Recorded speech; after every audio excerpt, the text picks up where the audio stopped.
kind of a open-ended question for you, but what has being the coach of the Memphis Grizzlies over the last 6 years meant to you since you've been here? Oh man, I don't know if I have enough time for that, DeMichael. It's been humbling. I'm blessed. I'm living a dream job, but I come to work every single day super excited to coach the game that I love. I love teaching this game. I love all the players that I've been able to be fortunate to work with, different staff as well, coaches.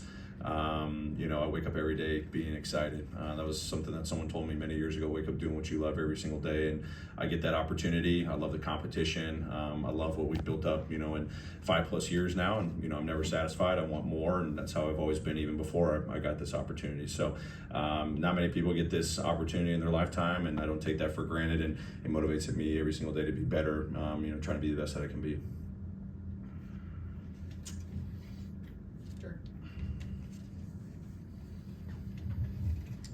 With the NBA Cup games, I think we saw towards the end of that Golden State game, you were trying to get back in the game.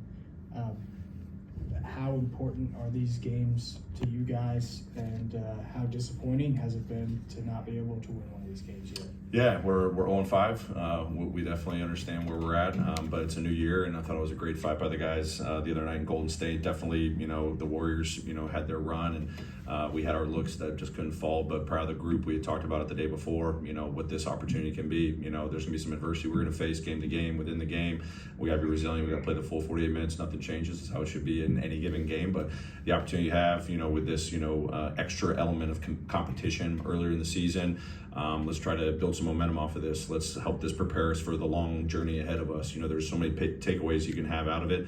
Our guys were fired up. I thought they came with a great mentality. Obviously didn't get the result, but getting that 5-point differential, that can matter. At the end of the day, we still got to take care of business one game at a time. We get Denver tonight, and then the cards will shake out where they go. But, very impressed that our guys, still fought for 48 minutes to give us that fighter's chance, and we got a great opportunity tonight.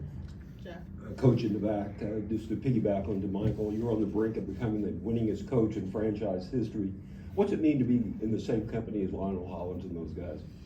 Oh, I haven't really thought about it that much, but I mean, when you mentioned Coach Hollins' name, unbelievable coach.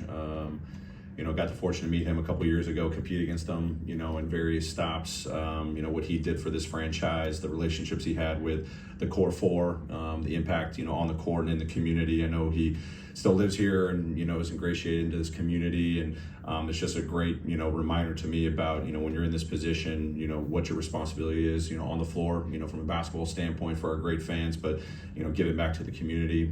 He stood for all those things, and he's been a, great, guy to, connect with over the last couple of years, as I said, because he talks so glowingly about his experience as the head coach, but also a member of this community. And, when I cross that bridge, I guess at some point, I'm not worried about the milestones. I'm worried about, bigger, loftier goals. But as I can say, I've been very blessed to be in these shoes. Coach, first, just any injury updates with the imaging you said was coming in. Then we talked to Jalen after the last game. He threw out like a comp how he looked up to Jimmy Butler, stuff like that. Then social media run with it. Don't know if you've seen, but they put up clips where he kind of looks like Jimmy. So going to just see if you had any comps for him, your rookies, that sort of thing. Yeah, I mean, I'll work backwards. No comps. I mean, I've been very impressed with what Jalen has, showcased us. I mean, I'm so excited to see what his game evolves into over the course of his rookie season. Still, young, and what his body can grow into. I mean, he's got so many great physical tools, his lateral movement, how he can run. You see that he can be able to add some more strength, and, how he uses lateral movement, the strength that he has right now to, impact, on-ball defense. So it's going to be really encouraging to see, but I always try not to compare guys. I want them to just be carving their own pathways. And then in terms of updates, good results from Ja's imaging, still week to week, but he's making really good progress.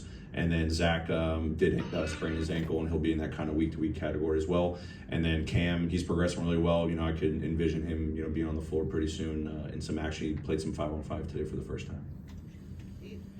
Coach, Jamal Murray held him to 13 points. What are the key elements of defending him well and forcing him to a sub-20-point game? You've got to be relentless on him for however many minutes he plays. Every second he's on the floor, it's from our full court defense on him. He's got to feel us. We utilize a number of different guys on him. They started using some small pick and roll to free him up. They obviously will screen with Sarge, and if Jordan plays or Najee or whoever, we got to be in tune with that because we know how dynamic of a scorer he is. He can not just beat you with the two-man actions, with giving it up and getting back. Obviously, the chemistry he has with Jokic, he still got that with his teammates. But then in one-on-one situations, we've got to have activity on him. Every shot's got to be tough. This guy can light it up. He can go for 40, 50, in a heartbeat if you give him any comfort in any room. So he just progressively gets better as the game goes on. He sees what the defenses throw at him. He knows what adjustments to make. So we got to try to keep him off balance. Taylor, when you play a team back to back like this, 2 days apart, how much of your game plan changes, or how much different approach do you take? Is it a major thing to try to change things up that way, or just kind of fine tune?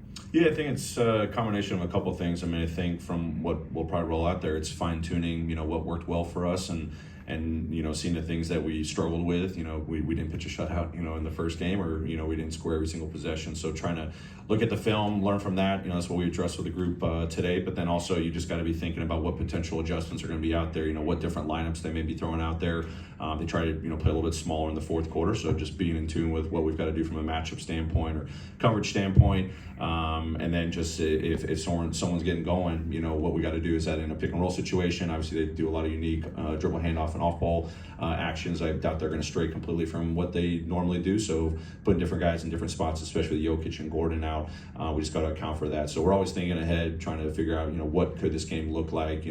What are our matchups and lineups going to look like? What are our coverages going to be? But let's not overthink it. Let's go in with a solid game plan and kind of refine it from game one. Sorry if this is repetitive on the injuries, but Zach was out there at shoot-around. I don't know how much he may or may not have participated in. He also was not in a boot, which seemed somewhat notable. Are those positive signs? Yeah, very encouraging signs. Obviously was feeling it. I mean, to happen, twice in the same game, you're thinking this could be really severe. Luckily, it's just week to week, the imaging and working with the doctors. I think we'll have a good plan. But weight bearing, he was feeling fine. He's already doing all the modalities and all that stuff. So 24 hours in, he's feeling good, but obviously not enough to get out and start ramping up yet. So we'll continue to take it day by day in this first week. Great, thanks everyone. Appreciate it.